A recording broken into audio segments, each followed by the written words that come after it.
مالی حیثیت کیا ہے۔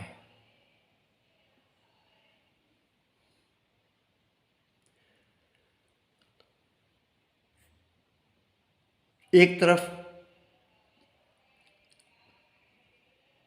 یہ کہا جاتا ہے کہ پاکستان کے عوام کو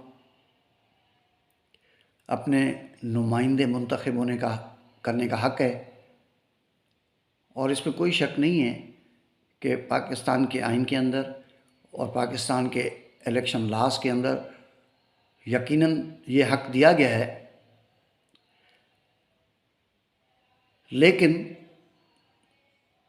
کتنے مزدور، کتنے کسان، کتنے درمیانے طبقے کے لوگ ان الیکشن میں جا سکتے ہیں، ان الیکشنز کے اخراجات کو برداشت کر سکتے ہیں، یا کتنے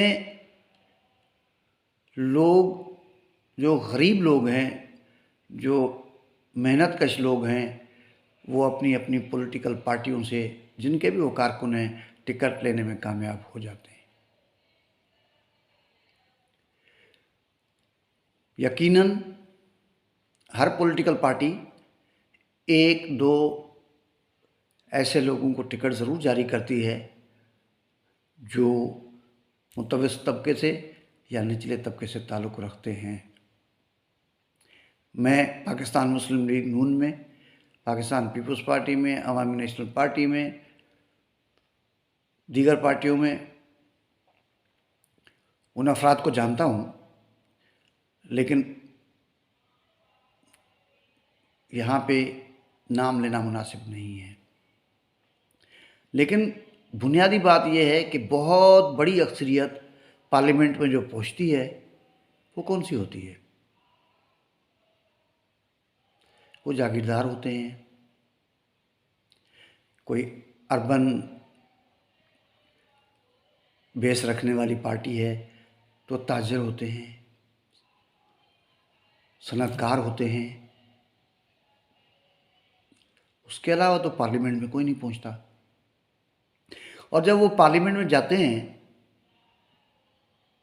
تو کیا کرتے ہیں؟ ہر اس قانون سازی کے اس عمل کو روکنے کی کوشش کرتے ہیں جس کے اندر سرمایہ داروں کے اور جاگیرداروں کے مفادات متاثر ہوں۔ تو اس حوالے سے پھر سیاسی عمل کا جو پھیلاؤ ہے وہ نہیں ہو پاتا۔ بتدریج سیاست سکڑتی جاتی ہے، اور جتنا سیاست سکڑتی ہے اس کا فائدہ ملک میں غیر جمہوری قوتیں اٹھاتی ہیں، بلکہ ملک کے غیر جمہوری قوتوں کا فائدہ ہی اس میں ہے کہ سیاسی عمل کا پھیلاؤ گراس روٹ لیول پہ نہ ہو، تاکہ کوئی اس طرح فیصلے لینے پڑیں، حکومتوں کو ڈسمس کرنا پڑے، حکومتوں کا خاتمہ کرنا پڑے، یا کوئی بنیادی فیصلے حکومتوں کو دباؤ میں لا کر کروانے پڑیں تو عوامی مزاحمت کا سامنا نہ کرنا پڑے۔ میں تو یہ سمجھتا ہوں کہ آج کل تو سیاسی پارٹیوں کا بھی شاید مفاد یہ رہ گیا ہے کہ عوام کی بات کریں اور عوام کے حوالے سے ووٹ لیں، سیاسی عمل زیادہ نہ ہو پائے، بس اتنا ہو پائے کہ اس پروسیس کے نتیجے میں اس پارٹی کی حکومت بنے، آگے پھر غیر جمہوری قوتوں اور حکومت کے ڈیلز کے علاوہ باقی کچھ نہیں رہ جاتا۔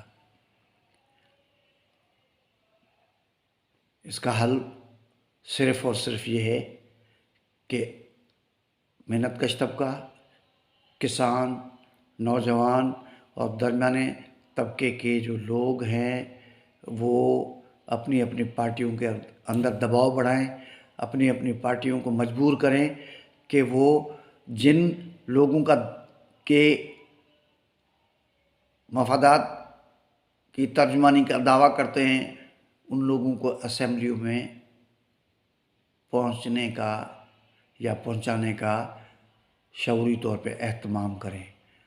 بصورت دیگر یہ دعوائیں محض دعوائیں ہوں گی، اس کا سچائی سے، اس کا حقیقت سے، اس کا جو جو جو جو ریئلٹی ہے اس سے کوئی تعلق نہیں ہوگا۔ آج کی گفتگو کا اختتام یہاں کرتے ہیں۔ امید ہے کہ آپ نے میری بات کو سمجھنے کی کوشش کی ہوگی۔ اگلی ملاقات تک خدا حافظ، مہربانی۔